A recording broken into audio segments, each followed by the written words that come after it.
Hi, everyone. This is Debi Ghate with the Philanthropy Roundtable, and we're here for another edition of Can We Talk About It? Today, my guest is my friend Darcy Olsen. Darcy is the founder and president of a group called Gen Justice that works with children who are in the child welfare system, and we are going to talk more about what she does there.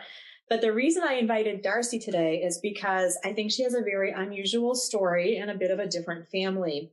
And there's a lot to talk about around that. So Darcy, welcome.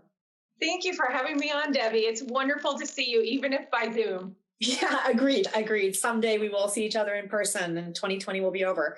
So, Darcy, tell me, you have some children. Tell me the story about how you acquired said children. Well, that's the joke. I have been a mother to 10 and never been married. And no one is more surprised by that, Debbie, than I am. So, but it's not as scandalous as it sounds, as you know. I felt back in 2010, I was praying and I felt inspired to become a foster parent.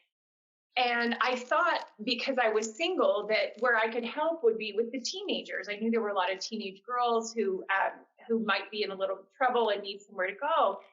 Well, when I went in to start fostering, the social worker said, "Is there any way that you can take a baby?"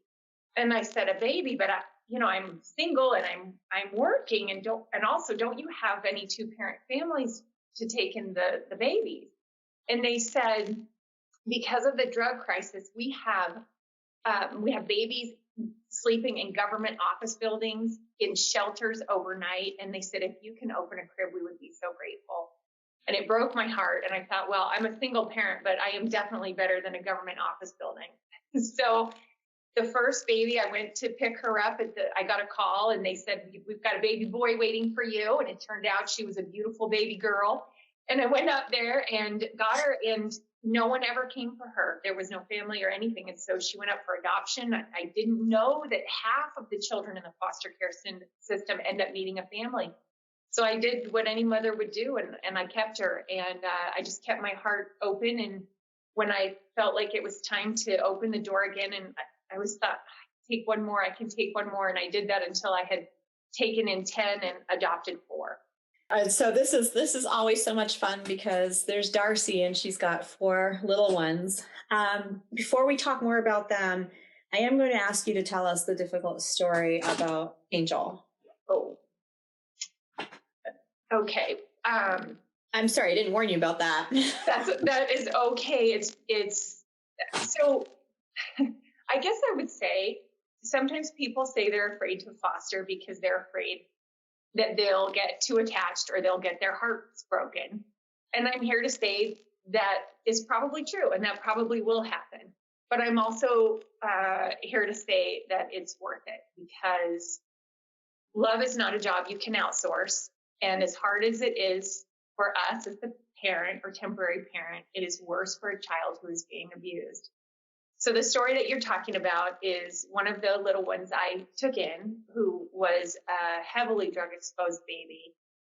And he had been in the NICU, the newborn intensive care unit, for 3 weeks. And when I got him when the social workers brought him to me, he was still only 5 pounds. He was just the tiniest little thing. And I had my other 4 at the time, and they all marveled and said, like, his hands are smaller than our doll hands. And we just loved that baby and cuddled him and fed him as much as we could. And I will say that I don't think a baby has ever been more loved than this one was. And his name was Angel. And in some ways of it, I would say, if it was a story, you would say it was sort of a foreboding, but it was a bit prophetic. So when we got, the judges in this case and in all these cases almost always order reunification because the biological rights to the child are so strong, and the weight that they give to the child's safety is so small. It's kind of like a 90-10 instead of sort of a 50-50. And so, I knew that his life was sort of on the edges with his health. But it's another thing when their lives are in danger because of the court system that we think of as protecting them. So I did what we were ordered to do, and we packed up a basket and created all the belongings that we had gotten for him, because he came home with nothing. And we drove him to the grandmother's house, quite far from our home, and dropped him off. And the next call I received was from the hospital, asking me if I could come in, that there was something wrong with the baby. And what I didn't know is that he had actually passed away. And I was fortunate. I had the kids with me, and I also had my father with me. So that was a real pillar, because I thought they were calling me in because they needed insurance information or a doctor's record or something, because we'd been taking care of him. And later, when I went to call the Department of Child Safety to find out what it was that ended his life, they said that those records are confidential and they could not be shared. So in addition to losing to this child, not having a full life, there was, I think, an extra, what I would call an injustice, where we couldn't know what happened. We couldn't mourn his death. There was no burial, no funeral, no naming. And it just really highlights to me the urgency of the work that we do at Gen Justice to protect these children who have been abandoned, on the one hand in their homes, the very place they should be safe, and on the other, they go into government custody, which is besides bureaucracy, it's just not well equipped to take care of them or to extend to them rights, and they're in this very strange legal limbo. And we want to make sure that the constitutional rights that all of us have that protect us under the 14th Amendment, due process, and so forth, also apply to these victims of abuse. Darcy, I can't even imagine what that whole experience must have been like. I know Angel is forever a part of your family, and I'm so thankful for the work that you do now to prevent situations like that from happening in the future. So it's important work. Let's talk about the loves of your life. And so you have 4 adopted children, and we're just going to call them children because the adopted part we've explained. So tell me about your 4, and I think you have a picture that you can show us too, right? Oh, yes. When you said you might want a picture, I was all about it. Yeah, we're so obsessed with our children. First, I'll show you my 2 boys, my 2 beautiful boys. Oh. So one is 8 and one is 3.5, and they are they're as loving and sweet as they look. Now, believe me, I will not say that about all my children. Now, here's the whole lot, from my oldest to my youngest. This one looks like me a little bit. She is a spitfire.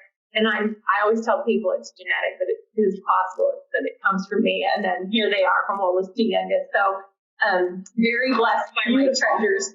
Beautiful, beautiful, beautiful family. Thank you. So tell me what it's like to be a single mom with 4 kids who look different, except for the one who looked different from you. And how do people react to that when you're out and about? I'm just curious about how people react to that.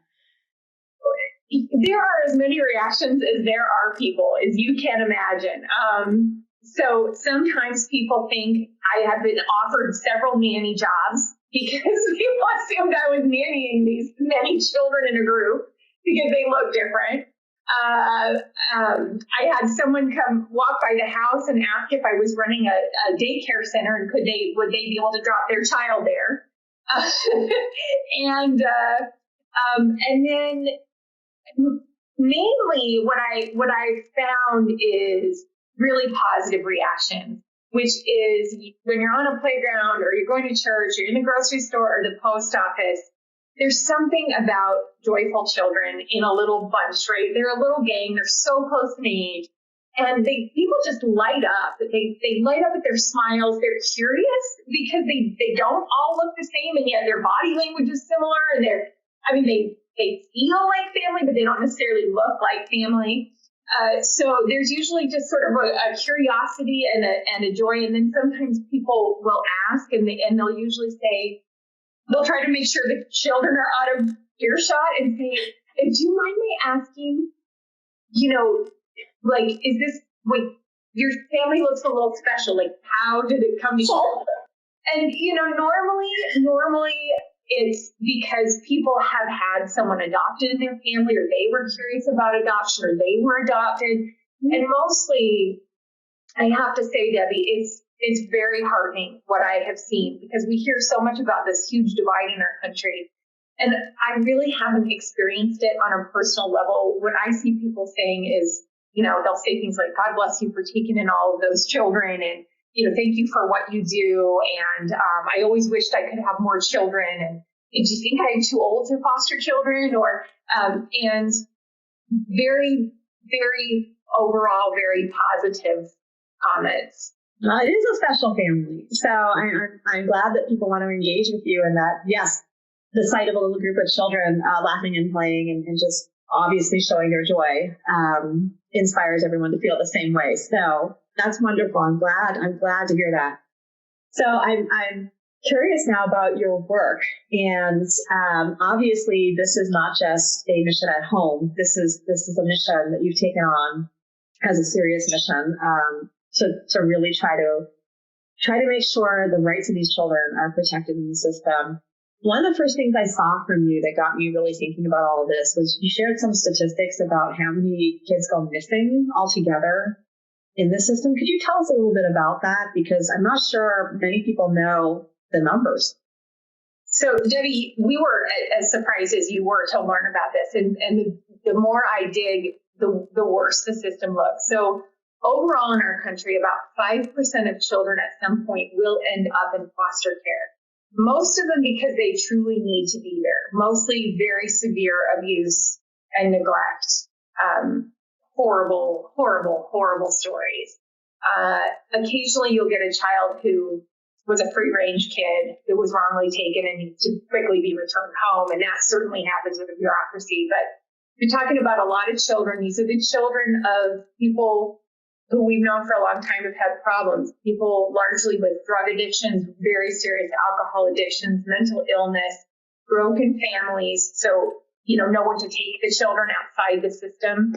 For every one in the system, there are 15 we've taken into our own families and homes, right? So there is a very robust civil society here, but for this small segment, there's pretty much no one to take them. So of this population, one of the things we discovered to that particular question is that about 20,000 children a year go missing. 20 foster care system. It's 50 children a day. And in most of the state, the federal law only requires, and this is a recent requirement, it's not even 10 years old, only recently required that the states even report to a central repository that these kids are missing. Well, prior to that, you couldn't even, how would you have the FBI looking? Like they weren't even collecting the data. They were forgotten children or, sort of a rounding error in the system of these children. And what we found out is while they don't track the children who go missing, most of the states will simply close their cases when they turn 18 and there will be, no one will follow up to say like what search has been done or where were they found. But on the inverse of it, what we do know is that of children who are sex trafficked in our country, a majority come from foster care. And so you put two and two together, and what we believe is happening is that these children are being kidnapped by predators, and some of the older teens will also run, being lured by these folks, not knowing what they're getting into, obviously. But, in the private sector, when that happens to, say, a 14-year-old who's lured away by someone online she thinks is a friend, well, they'll say she was kidnapped. But in foster care, that same child who's been talking to someone she thinks is a friend who's going to help and finally be the family that she's never had, they'll say she ran away. Mm-hmm. We don't even use the same language for these children as we would use with our own. So we have a very robust program that we have been developing in conjunction with law enforcement and a few people at the National Center for Missing and Exploited Children, local officials, to work on some prevention ideas, So, for instance, making sure kids in foster care get educated about the danger of online folks, of predators, what actually happens to kids if you choose to run, so that they can do some self-protection. Making sure if you do go missing that there's an immediate search. You know, it's now required to report you missing. There's no requirement that they search for you. Really? None. So a lot of these children, there's no search. And even if there is a search, what the local detectives told us is that for many of these kids, they don't even have a picture in foster care because they maybe weren't a group home, or they were the family that didn't take many pictures. Maybe there wasn't, I don't know, the right kind of bonding occurring. So we have a lot of missing kids. This is in Arizona, but this is everywhere, where if you pull them up in the National Criminal Database, it'll have a name and no photo. Well, as the investigator said, we can't search for that photo. It's the number one way you find someone. We don't put their pictures on Facebook because of these outdated confidentiality laws. Remember when I told you that the baby died, and then they said, well, you don't have the right to see anything. Well, he was dead. And still they hide behind confidentiality laws. These children are missing. And again, the state hides behind these confidentiality laws. We need to be able to put their names out there on Facebook, and we need the community engaged in searches so that we can actually bring them home and bring them home safe. And finally, Debbie, there are states where they will close out the case of a child who's gone missing after 6 months. Now, these are kids who by definition don't have... They're still kids 6 months later. Yeah. Yeah, this is really, I mean, I think the statistics, for whatever reason, we don't talk enough about what is happening in that system and what is happening to these children. I mean, one of the things I've learned from working with you is that there is a big disparity in how the rights of children are being protected or not protected, state by state across the country. In some states, there is no even right to counsel, separate representation when a child is in the system and decisions are being made about that child's life. And so we've got a long way to go, it sounds like, in terms of protecting the rights of these children. Wanted to ask you, we hear a lot that one of the priorities is to reunite children with their family. And this is coming back to the story of Angel and what you shared with us. And I wanted your perspective on that, because it seems as though everyone assumes the best outcome for the child is reunification. Is it? And how should we think about that? You've touched on a really important issue, and one that is central to child protection right now. So it's the reunification assumption is the right assumption if a child has been wrongly taken. So if there was a mistake, if there was really no neglect, but the neighbor thought they saw something, and an overzealous social worker trying to do good grabbed a kid, put him in the system, we want that child reunified immediately. Unfortunately, we have a lot of due process. Parents have the right to an attorney. Everything is weighted toward the reunification. So for a child who's been wrongly taken, this is great, and that's where we want to be, of course. Absolutely, yeah. But for children, I'll give you an example, and this came from Pennsylvania. So for actually some friends of yours from a few years ago, a professor sent this from the School of Social Work there, and said, the very first thing they do in our state when a child has been raped by a parent is attempt to reunify the child with that rapist. Now, some people may think, well, that's the way that it is, and it's the right of the parent. But I don't know anybody who thinks that way. And I certainly don't think that way. I think that there are, just as with strangers, there are some things that we cannot violate, whether that's your child or somebody else. And rape to me is one of those things that's absolutely unacceptable. So I would say that what we want to do in a case like that is to reunify the child with a safe parent or another relative or someone who loves them or other family members. And of course, the last thing we want to do is to have them adopted out to a whole nother family, of course. But I do think when people talk about rates of reunification and that being some kind of wonderful measure, it's so important to think about, well, why was that child taken in the first place? I mean, if this child was locked in a closet for 3 years and we have horrible stories like that, or forced to do other things to other children, reunification is the last thing anyone would ever want for that child. And in which case we're putting their lives in danger. And to that point, there is a damning statistic of the child protection system and how it errs toward the criminal and toward the predator. Over half of the children who die every year of abuse in our country are known to the authorities and die anyway. That means that authorities are either not taking them out of harm's way in time or putting them back with offenders and criminals where they ought to know better.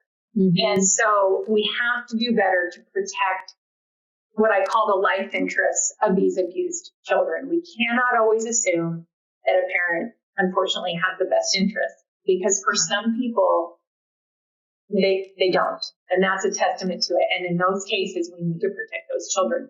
I mean, I learn every time I talk with you, Darcy. I mean, I think one of the things that struck me the most is I suddenly had a realization once that we have protections for the perpetrator in these situations, legal protections. They have right to counsel, there's due process, there are all kinds of laws to ensure that they are treated fairly in the system. They're not perfect laws, but we have laws. And the child who is in that situation along with that perpetrator does not have the same legal protections and the same rights to due process. And that right off the top indicates that there's something wrong with the system. So I'm really, really glad that you are working on it. And before we wrap up, and I really want to know, Darcy, so what are your coping mechanisms as a mom with 4 rambunctious little ones? What are your coping mechanisms? Well, I think anybody who has parented or done a lot of babysitting or being an aunt or an uncle, every day is going to throw something a little bit different at you and will require something different. I have my backups, which include things like throw everybody on the trampoline and make them laugh, put some music on. I always have an extra chocolate supply, which tends to get kids out of the grumpies and me too. We've got swing sets and, worst case scenario, everybody let's watch a Christmas movie. Yay! And my sister come over, but yeah, I've always been taught never carry a blessing like a burden. So even on the roughest day, my gratitude for these children and the very special way that they came into my life is always top of mind. And I am so grateful and cannot complain. And I know I've said this to you and anybody who ever thinks about fostering for all the pitfalls and all the hardships, it's the most rewarding thing that I've ever done, because love is not something you can outsource, and it is the most important thing. I think Mother Teresa used to say that, right? The world is dying for a little love that we can each give. So if you have the opportunity to take in a child or support someone who does take in these what I call America's orphans, I definitely encourage it. It's worth doing. Thank you, Darcy. Thank you so much for sharing your personal story and the story about your work. And let's see those kids one more time before we say bye. You got it. Well, tell me, if I was younger, there'd be a 5 and a 6. It probably would be. All right, Darcy. Great to talk to you. Thank you.